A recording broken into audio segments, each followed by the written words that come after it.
پڑھا جائے گا اور اس کی صورتیں یعنی کنڈیشنز کیا ہیں وہ ہم نے پڑھا تھا، ہے نا۔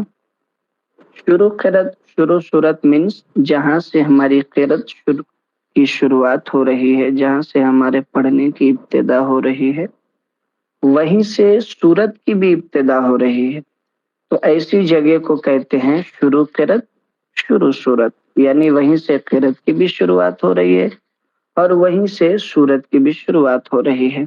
تو یہاں پہ اعوذ باللہ کا بھی محل ہے اور یہاں پہ بسم اللہ کا بھی محل ہے۔ محل مطلب بسم اللہ پڑھنے کی بھی جگہ ہے اور اعوذ باللہ پڑھنے کی بھی جگہ ہے، دونوں پڑھنا یہاں پہ ضروری ہے۔ جب دونوں پڑھنا یہاں پہ ضروری ہے تو دونوں کو کس طریقے سے پڑھیں گے، کس اعتبار سے پڑھیں گے، وہ ہم نے کل پڑھا اور آج سنایا کہ اعوذ باللہ اور بسم اللہ کو کس طریقے سے یہاں پہ پڑھنا ہے۔ 4 طریقے ہیں یہاں پہ اعوذ باللہ بسم اللہ پڑھنے کی اور چاروں جائز ہے۔ اب قاعدہ نمبر 4 اور اس میں شروع صورت کا جو شروع ہوا تھا اس میں سے نمبر 2 ہے شروع قرت درمیان صورت۔ پہلے اوپر تھا شروع قرت شروع صورت اور یہ ہے شروع قرت درمیان صورت۔ اس کا مطلب یہ ہے کہ شروع قرت درمیان صورت کا مطلب یہ ہے کہ جہاں سے ہماری قرت کی شروعات ہو رہی ہو وہ جگہ درمیان صورت ہو، صورت کا درمیانہ حصہ ہو، کسی صورت کا بیچ والا حصہ ہو اور وہاں سے ہم قرت کی ابتدا کر رہے ہوں۔ جیسے سورہ بقرہ ہے، سورہ بقرہ پہلے پارے سے سٹارٹ ہے اور تیسرے پارے پہ ختم ہے، 2.5 پارے، تو یہ سورہ بقرہ ہے۔ اور سورہ بقرہ کا بیچ والا حصہ کون سا ہے؟ جیسے سیقول السفہاء تلک الرسل فضلنا اولئک علی ھدی من ربہم، یہ سب جو ہے درمیانہ حصہ ہے۔ پارے کے نام تو یاد ہی ہوں گے آپ لوگوں کو، سیقول السفہاء یہ دوسرا پارا ہے، تلک الرسل فضلنا یہ تیسرا پارا ہے۔ تو یہ جو پارے کی سٹارٹنگ ہے یہ درمیان صورت ہے، شروع صورت نہیں ہے، یہاں سے صورت کی ابتدا نہیں ہے، بلکہ صورت کی ابتدا سورہ بقرہ کی ابتدا پہلے ہی ہو چکی ہے پہلے پارے میں، اور وہاں سے اینڈ جو ہے اس کا تیسرے پارے میں، اور یہ جو بیچ والا ہے یہ سب کیا ہے؟ درمیان صورت ہے۔ تو قاعدہ کیا بیان کیا گیا ہے کہ شروع قرت درمیان صورت میں، یعنی جب ہماری قرت کی شروعات ہو رہی ہو تو ایسی جگہ سے ہو رہی ہو جو درمیان صورت ہو، صورت کا درمیانی حصہ ہو، تو شروع قرت درمیان صورت میں اعوذ باللہ اور بسم اللہ کو کلام پاک سے فصل کر کے پڑھیں۔ کہاں؟ شروع قرت درمیان صورت میں اعوذ باللہ اور بسم اللہ کو کلام پاک سے فصل کر کے پڑھیں۔ اب دیکھیے حاشیہ، دیکھیے حاشیہ مطلب وہ لکیر کے نیچے جو چھوٹے چھوٹے حروف لکھے، وہ شروع قرت درمیان صورت میں درمیان کے اوپر 2 نمبر لکھا ہوا ہے۔ اب 2 نمبر کو نیچے آ کے دیکھیے، درمیان صورت میں بسم اللہ پڑھنا برکتن جائز ہے اور نہ پڑھنا غیر محل ہونے کی وجہ سے۔ بسم اللہ پڑھنے کی صورت میں اس میں بھی 4 وجہ نکلتی ہے، مگر 2 جائز ہے اور 2 غیر جائز ہے۔ فصل کل، وصل اول، فصل ثانی جائز ہے، اور اس کے علاوہ جو ہے وصل کل، فصل اول، وصل ثانی یہ ناجائز ہے۔ یہ صورت، یہ طریقہ جو ہے جائز نہیں ہے۔ اب شروع قرت درمیان صورت سمجھے آپ لوگ جو میں نے بتایا ابھی؟ جی حضرت، جی حضرت۔ تو مجھے کوئی بتائے کہ مطلب کہاں سے میں پوچھنا چاہتا ہوں شروع قرت درمیان صورت کا مطلب کیا ہے؟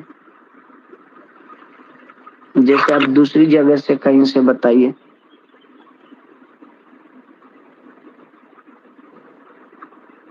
شروع قرت اور درمیانی صورت کا مطلب ہے کہ ہم ایسی جگہ سے قرآن پاک پڑھنا شروع کر رہے ہو جہاں پر آیت شروع نہ ہوتی ہو،